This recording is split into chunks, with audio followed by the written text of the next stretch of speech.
Bismillahirrahmanirrahim. Assalamualaikum warahmatullahi wabarakatuh. Perkenalkan, nama saya Nur Asri dengan NIM 220405500024. Saya dari kelas 3B Pendidikan Khusus Mata Kuliah Bina Bicara ABK. Di sini saya akan menjelaskan terkait dengan organ-organ bicara dan organ artikulasi. Di sini yang saya akan perlihatkan gambar organ bicara. Organ bicara ini sendiri terdiri dari rongga hidung, langit keras, depan lidah, gigi atas, bibir atas, ujung lidah, bibir bawah, gigi bawah, dagu atau rahang, gusi, tengah lidah. Kemudian bagian sebelah sini yaitu rongga mulut, langit lembut, anak tekak, kemudian belakang lidah, rongga tekak, kemudian akar lidah, epiglottis, pita suara, tenggorokan.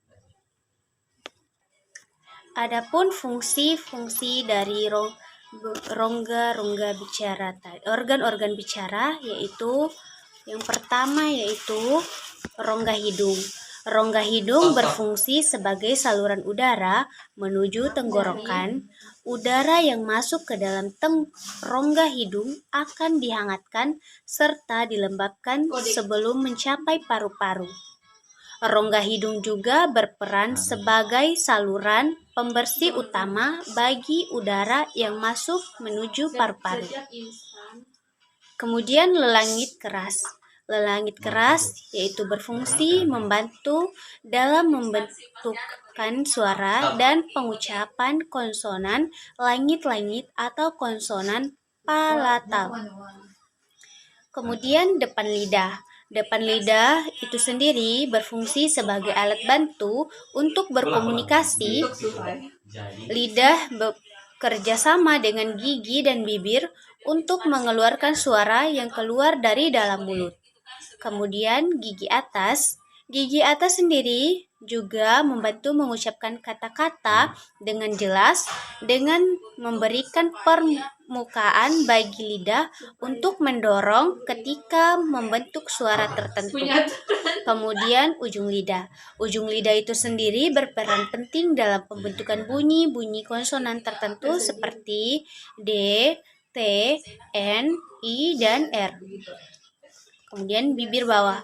Bibir bawah sebagai artikulator aktif dalam proses membentuk bunyi. Selain itu, bibir bawah juga dapat membantu anak tunarungu dalam menyesuaikan dan menyeimbangkan berbicara dengan anak-anak normal. Kemudian gigi bawah. Gigi bawah itu sendiri memberikan permukaan yang dapat ditekan oleh lidah pada saat latihan berbicara. Kemudian dagu atau rahang. Dagu atau rahang itu sendiri berfungsi melindungi saraf dan otot yang berada di sekitar mulut dan tengkorak. Kemudian gusi.